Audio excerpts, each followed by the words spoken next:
Hi everyone, welcome to Blue Gypsy Homestead. My name is Louie, and today what we're going to do is we're going to go over the third part of the video series where I'm going to talk about how I use this plant planting board.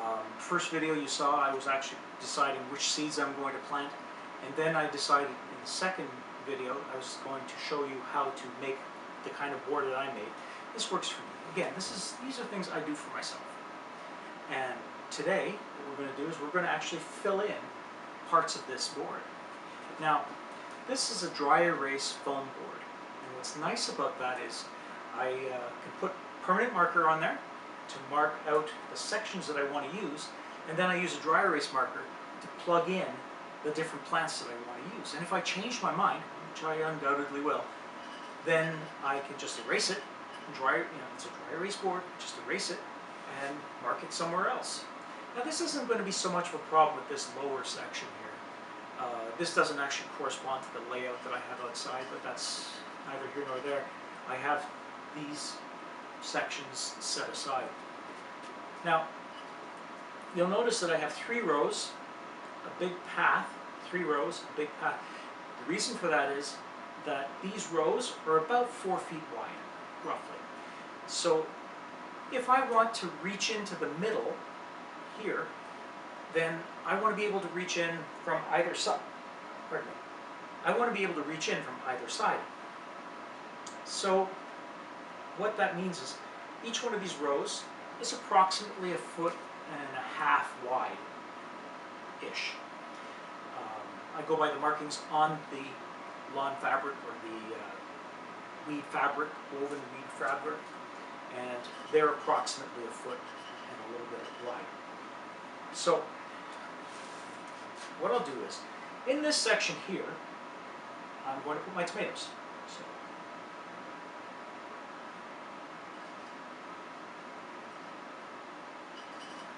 I'll have to forgive my writing because I'm writing at an angle. So this section as well, tomato. Okay.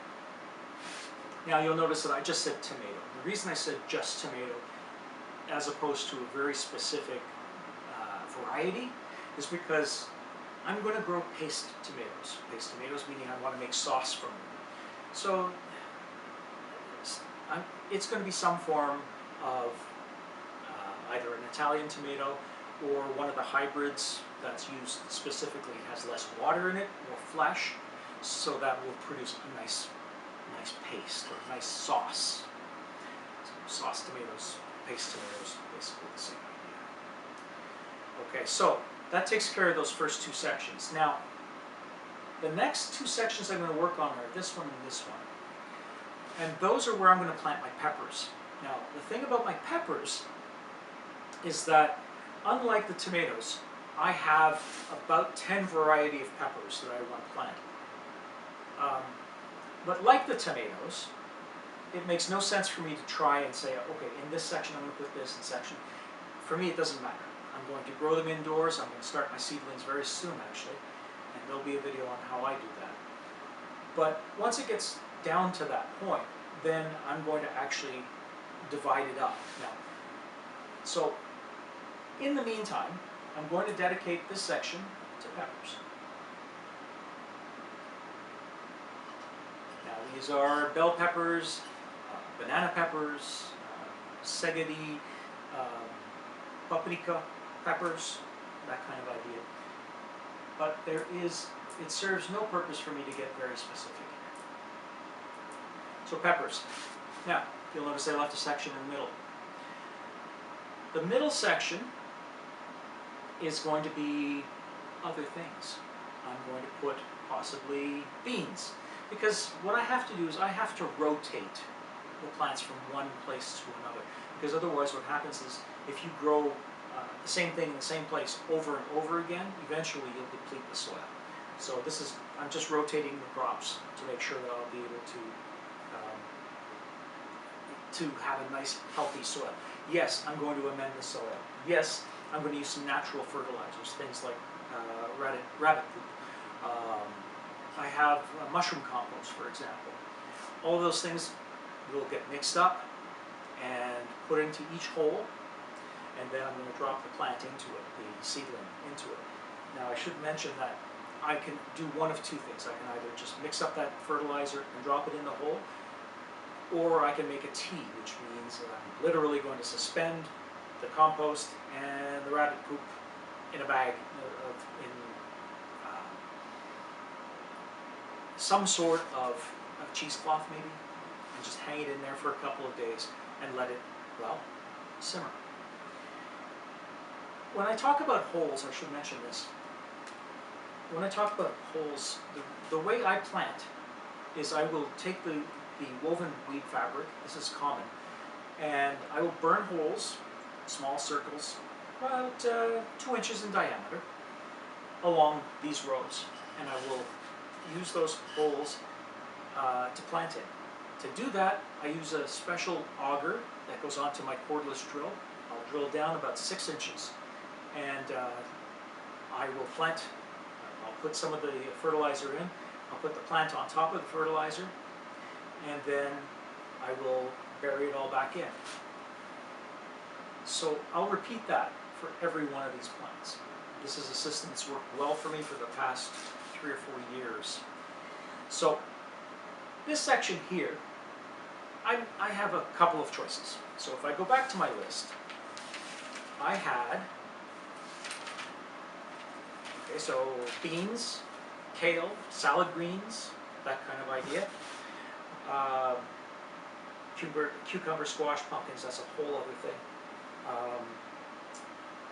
So essentially what I'm looking at is I'm just going to put in greens, because that's pretty much what's going to go in here. So whether that's kale, whether that's, you know, it could be kale, it could be mescaline, it could be any one of those greens. That's where it's going to go.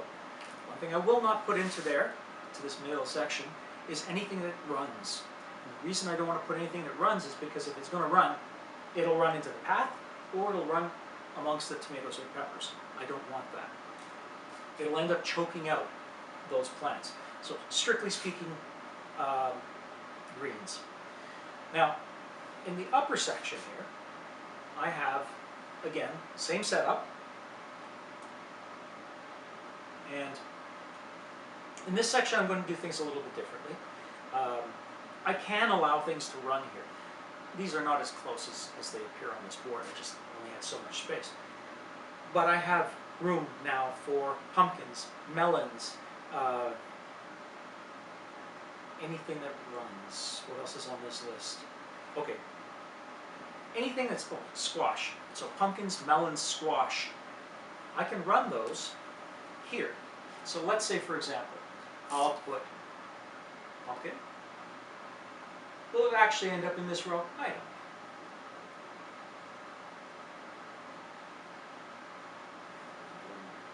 Squash and melons. Okay, so now I have my runners all planned out. These are things that I fully expect to be able to run and give them lots of room to go. Then, so I've got my tomatoes, my beans, my kale, my greens, peppers, cucumbers. Cucumbers are climbers, so what I'll probably do is set those up in, I'm going to say this row here. Again, this is subject to change.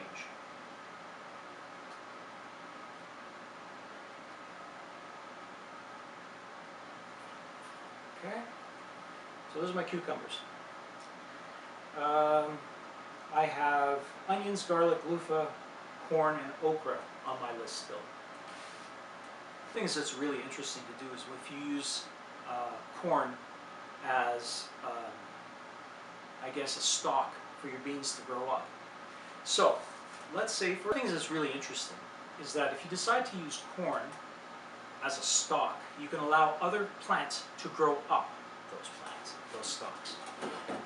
So that's one of the reasons I put corn in. I'll put a hard corn in. I'm not going to necessarily grow peaches and cream corn, because to be quite honest with you, that's something I can find here very inexpensively, and I'm supporting local farmers, so I don't bother with that. But the beans, the cucumbers, I may switch these two, switch those places, so that the corn's in the middle, the beans and the cucumbers can grow up to corn, very likely. So, that said, I look at, I've got the okra, I've got the other half of that empty, because I'm not 100% certain what I'm going to put there. That's okay, I have time to fix this. I have 2 other spaces still available, that's okay as well. Now these sections here, eventually I will plant something in them. What? I don't know for sure. Don't know for sure. But for all I know, I will put strawberries in one of those 2 sections, because as I mentioned a few times, I have 500 strawberry plants coming in May. So that might be what ends up in there. Again, I've got the paths, so I might use this one, for example, for strawberries. Just an idea. Strawberries use very little, well, they can use a lot of space. And if you're using the runners, if you capture the runners, that's great. Now, a couple things I want to go over. Over here, I've got carrots, potatoes, and sweet potatoes. And the reason I do that is because these raised gardens, the soil is looser. So because the soil is looser, it's easy enough to dig out the 2 plants, so the sweet potatoes and the carrots. And again, if the soil is too compact, then the problem with it is that the plants, or rather the potatoes underground, won't be able to expand very well. It's too compact. So what ends up happening is they put all their energy into growing beautiful vines, potato vines, which in the end give you nothing. There's nothing underneath it because, well, they couldn't grow.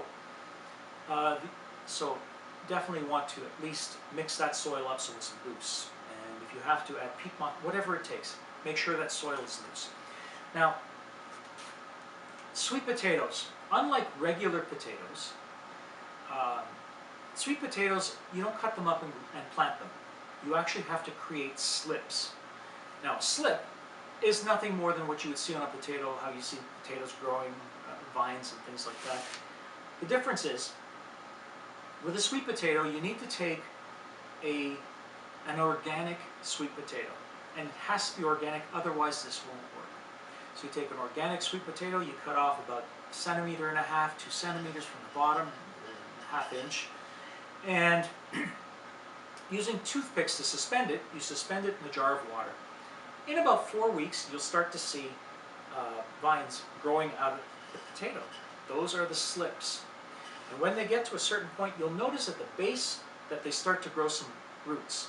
That's when you would just basically carve out from the sweet potato, around the root, lift out the slip, place that in a glass of water, and allow the roots to develop further. Once they're developed further, you take them out of the water and you plant them in the ground. Make sure that when they go into the ground is wet. Then that's the only way you can actually grow sweet potatoes. So if I go through this list, I'm not 100% sure, as you can see, not 100% sure what I'm going to put in these 2 sections here, or the rest of this section. Doesn't matter. We'll figure it out. Onions,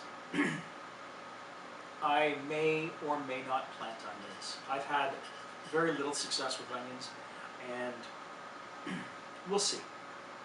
Onions and carrots basically have been the bane of my existence. They may go into this section, or I may actually just build this section up here, because as I mentioned, it doesn't exist yet.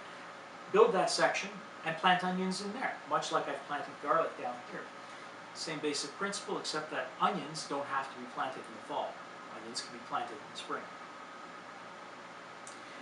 And that's essentially everything. Subject to change. But what's nice, again, is it's easily erased. I can move on. I can just rub out something. If I change my mind, just rub it off, put something else there instead. And I'll work with this as my map. So I will take this out and I'll say, okay, now I know that I'm going to put this, and this. I'll put flags to mark the paths. I will put flags to mark the individual rows. And so I'll know what goes where. Anyway, if you're enjoying content like this, I'd ask you if you could please just hit the like button. And if you want to help us out even more, you can subscribe to the channel. You can share the videos with your friends. And again, we're trying to grow this channel. This is a very new channel. We're trying to grow it. No pun intended. And so, anything, if you don't mind just sharing it around, I'd really appreciate it. Also, check out our website. The website is up and running now. The links, you may or may not have found the links to the videos there, but we put out a blog every once in a while that talks about subjects that are not necessarily farm-based. And a little bit, you'll get to know me a little bit through my blogs. I tend to write from the heart. You'll understand that when you start reading them. Anyways, again, my name is Louis from Blue Gypsy Homestead. Thank you for your time. I know that it's valuable. I know that you could choose to spend your time anywhere, and I appreciate you spending it with me. All the best. Take care. Bye-bye.